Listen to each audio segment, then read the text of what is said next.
when they got there, we started doing TW3, and of course Beyond the Fringe played to, what, 400 or 500 people a night, and TW3 played to 12 to 15 million on a Saturday night, and plainly it meant that David became immediately much more of a household word in England than Peter had. And I think there was a sense in which Peter wished he could be in two places at once, and people probably stirred it up by saying, you know, he did a De Gaulle joke this week. De Gaulle jokes are your copyright, you know, or whatever. When I get back to England, what I have in mind is retiring quietly, I think. The whole of England is overwhelmed by satirists at the moment. I imagine the whole island is going to sink giggling into the sea in about a year's time. I just don't know. It sounds a very peculiar place, England, at the moment. I get my papers on the same day, and it's really very odd. It was no contest, really. Peter had abdicated the throne, and David had inherited a bigger one. But while we were in America, Nick Luard found that the financial situation was getting worse and worse. And really, in a sense, that was the end of the establishment, because it turned out that it was people, and it wasn't an institution. And once you took away those people, you took away what it was. And of course, at the centre of those people was Peter. And when we got back, I thought, my goodness, we've been away on Broadway, the Great White Way, for 2 years.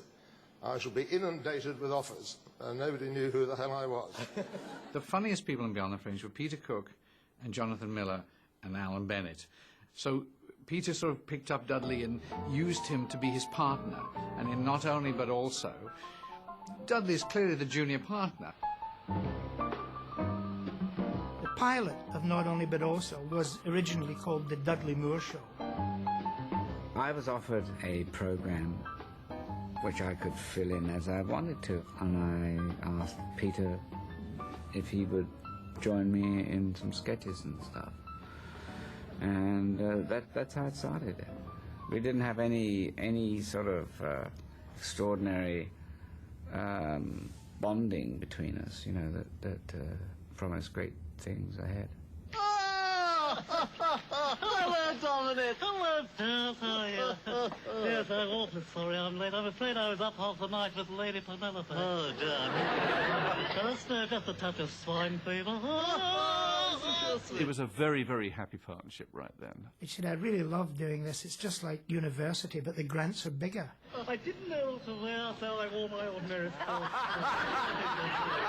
We'll just add a few sort of ceremonial things to satisfy everybody on the hunt, you know. He, at that time, was a great influence in Dudley, and I think Dudley felt slightly in awe of Peter. Oh, you see, the normal hunting togs, as they're called. Oh, it's well attractive and rather cool. It started off equal, but Peter was more equal than Dudley. Just like rather nice, I think. Yeah.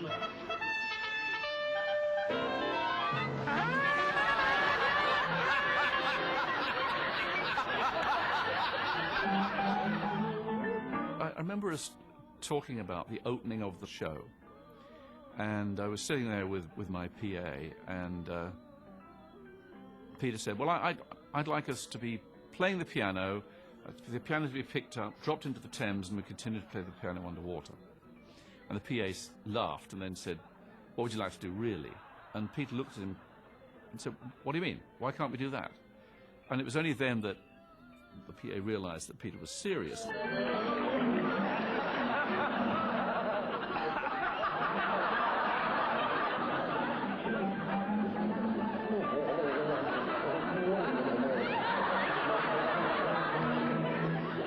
Peter did get cross. He got cross with the PA, poor bloke, and who suddenly realised that, you know, that there was a little steel underneath, you know, Peter's whims. You game? Yes, I'm ready. Right, shall we give the signal? Why not? Right. Whoopsie daisy, I seem to be going up rather fast. Yes, I seem to be joining you now. The main drive of new ideas was more from Peter than from Dudley, but the combination of the two of them working things out together was perfect. I can't see it from here. You're looking a bit distant to me. Peter was very cerebral in many ways and slightly cold, whereas Dudley was extremely warm And so you put that together and you get a very, very, very potent combination. In the midst of life, Pete, we are in death, as the poet says. No, he didn't say that. You're thinking of Coleridge. What he said was, in the midst of life, we are in debt, referring to his own financial plight brought about by spending too much on opium, what he took intravenously to do his poems. Oh, I see, yeah. Peter had this idea, as he said, two idiots in coats and flat caps with news of the world mentalities. Are we really alive, you know, or are we merely figments of our own imagination? But if we're not alive, then we haven't got no imagination. So whose figments are we then? I don't like the idea of being somebody else's figments, boy. They would just sit down and start doing Dud and Pete when they came into the office or during rehearsals or when they were in the BBC canteen or something. It didn't stop. It just went on. I mean, they could just have gone on doing Dud and Pete for the rest of their lives. What you're saying is, if the imagination of an imagined being imagines that life itself is imaginary, how can the imagined life of the being who is himself imagined be imagined by the being who is imagining himself through a glass darkly? That's what you mean, isn't it? Yeah. They were a sort of classic double act.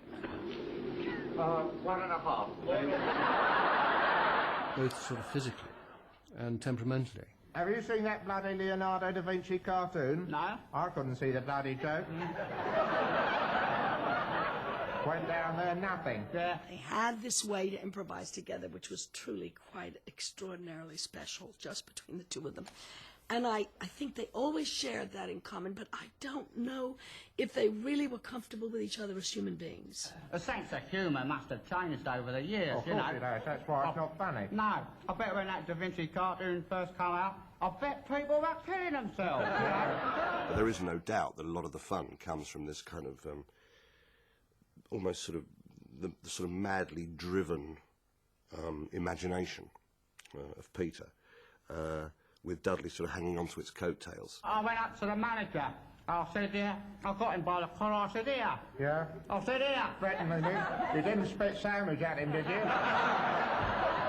Sorry, Pete. Peter had a very unusual improvisational air to him, and things just sort of tumbled out of him, and he'd have a thought and go with it. No, I said, here. Yeah, you'll do it again if you're not careful. Somebody like that almost always needs somebody else to give some structure or to spark up against or to react to. Otherwise, it just becomes completely uncontrolled. I said, where... Come on, what do you say, Dad? The laughter in the Dud and Pete sketches between Dudley and Peter was never rehearsed. It was never rehearsed. The marvellous thing about Vernon Ward is, of course, he's been doing ducks all his life. Well, he's done more ducks than you've had hot breakfast done. He's done plenty of ducks. If he's done anything, he's done ducks. Yeah. He's done ducks in all positions. Yeah. Ducks in the morning. If Dudley makes a mistake, Peter would instantly pick up on it and hone in on it.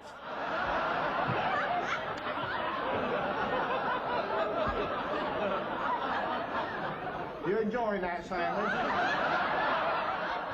You can see Dudley desperately trying to hold it in and failing, and of course that did become part of the act. Dudley Moore was always just sort of corpsing just as a way of keeping up with Peter. As I was going towards the source. I continue. Sorry, I was having one of my goes, Pete.